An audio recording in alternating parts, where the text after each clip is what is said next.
Hello, daily dose of സ്പൈസസിന്റെ പുതിയൊരു വീഡിയോയിലേക്ക് എല്ലാവർക്കും സ്വാഗതം. ഇന്നത്തെ വീഡിയോ നമ്മൾ കാണാൻ പോകുന്നത് തട്ടുകട സ്റ്റൈലിലെ ചമ്മന്തിയാണ്. നമ്മുടെ ദോശയുടെ ഇഡലിയുടെ കൂടെയൊക്കെ കഴിക്കുന്ന ചുമന്ന ചമ്മന്തിയുടെ റെസിപ്പിയാണ് ഇന്ന് കാണാൻ പോകുന്നത്. ചമ്മന്തി ഉണ്ടാക്കാനായിട്ട് നമുക്കൊരു മിക്സിയുടെ ജാറിലേക്ക് അരമുറി തേങ്ങ ചിരകിയത് ചേർത്ത് കൊടുക്കാം.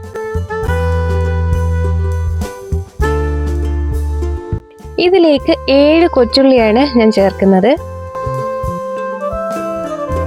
ഇനി ഇതിലേക്ക് ഒരു ചെറിയ പീസ് ഇഞ്ചിയും ഒരു പച്ചമുളക് അരിഞ്ഞതും ചേർത്ത് കൊടുക്കാം. കൂടെ തന്നെ 1/2 ടീസ്പൂൺ ഉപ്പും കൂടെ ചേർത്ത് കൊടുക്കാം. ഇനി ഇതിലേക്ക് 1 ടീസ്പൂൺ ചുമന്ന മുളക് പൊടി ചേർത്ത് കൊടുക്കാം. ഇതിലേക്ക് 1/2 കപ്പ് വെള്ളവും കൂടെ ചേർത്തിട്ട് നല്ലതുപോലെ ഒന്ന് അരച്ചെടുക്കാം.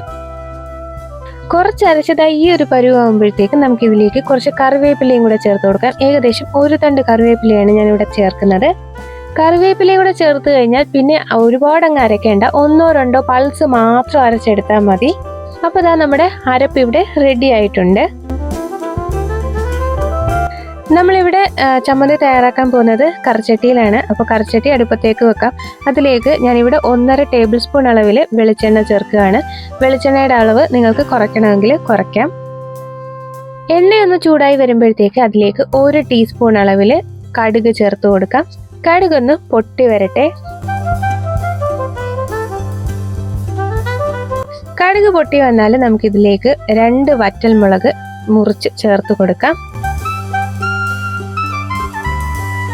കൂടെ തന്നെ ഒരു ചെറിയ സവാള ചെറുതായിട്ട് അരിഞ്ഞ് ചേർക്കുകയാണ്. സവാളയ്ക്ക് പകരം കൊച്ചുള്ളി ആയാലും മതി, 3-4 കൊച്ചുള്ളി ചെറുതായിട്ട് അരിഞ്ഞ് ചേർത്താലും മതി. 1 തണ്ട് കറിവേപ്പിലയും കൂടെ ചേർത്തിട്ട് നമുക്കിതെല്ലാം കൂടി നല്ലതുപോലെ ഒന്ന് വഴറ്റിയെടുക്കാം. എല്ലാം കൂടി ഒരു ബ്രൗൺ ഷെയ്ഡ് ആവുന്നത് വരെ നമുക്കിത് വഴറ്റിയെടുക്കണം.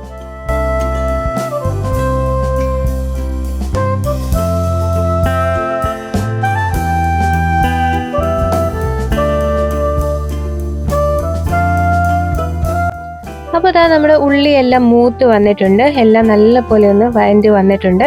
ഇനി നമുക്കിതിലേക്ക് നമ്മൾ അരച്ചു വെച്ചിരിക്കുന്ന ചമ്മന്തിയുടെ അരപ്പ് ചേർത്ത് കൊടുക്കാം. ഇതിലേക്ക് ആവശ്യത്തിന് വെള്ളവും കൂടെ ചേർത്ത് കൊടുക്കാം. ഞാൻ മിക്സിയിൽ തന്നെ വെള്ളം ചേർത്തിട്ട് ബാക്കിയിരിക്കുന്ന അരപ്പും കൂടെ കഴുകി ഇതിലേക്ക് തന്നെ ചേർക്കുകയാണ്. ഒരുപാട് ലൂസായിട്ട് വേണ്ടാന്നുണ്ടെങ്കിൽ വെള്ളത്തിൻ്റെ അളവ് കുറയ്ക്കാം. അല്ല, ഇതിലും ലൂസായിട്ട് വേണമെന്നുണ്ടെങ്കിൽ കുറച്ചും കൂടെ വെള്ളം നമുക്ക് ചേർത്ത് കൊടുക്കാം. കറിച്ചട്ടിക്ക് നല്ല ചൂടുണ്ടെങ്കിൽ തീ ഓഫ് ചെയ്ത് വെക്കുക, അല്ലെങ്കിൽ ലോ ഫ്ലെയിമിൽ വെച്ചേക്കുക. എല്ലാം കൂടെ നല്ലതുപോലെ ഒന്ന് മിക്സ് ചെയ്തിട്ട് നമുക്ക് ടേസ്റ്റ് ഒന്ന് നോക്കണം.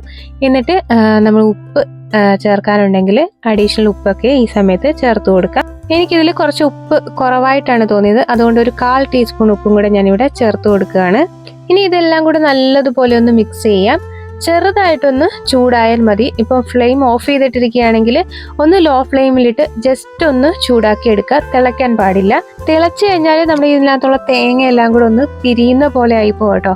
അപ്പോൾ ഇത്രയേ ഉള്ളൂ. വളരെ എളുപ്പത്തിൽ നമ്മൾ തട്ടുകടയിൽ നിന്നൊക്കെ കിട്ടുന്ന അതേ രുചിയിൽ നമ്മളിവിടെ ചമ്മന്തി തയ്യാറാക്കിയിട്ടുണ്ട്. എല്ലാവരും ഇതൊന്ന് ട്രൈ ചെയ്ത് നോക്കണം. ട്രൈ ചെയ്ത് നോക്കിയിട്ട് ഫീഡ്ബാക്ക് അറിയിക്കാൻ മറക്കരുത്. നമ്മുടെ ഇഡലിയുടെയും ദോശയുടെ കൂടെയൊക്കെ കഴിക്കുന്ന വെള്ളച്ചമ്മന്തിയുടെ റെസിപ്പി ഞാൻ ഇതിന് മുന്നേ അപ്ലോഡ് ചെയ്തിട്ടുണ്ട്.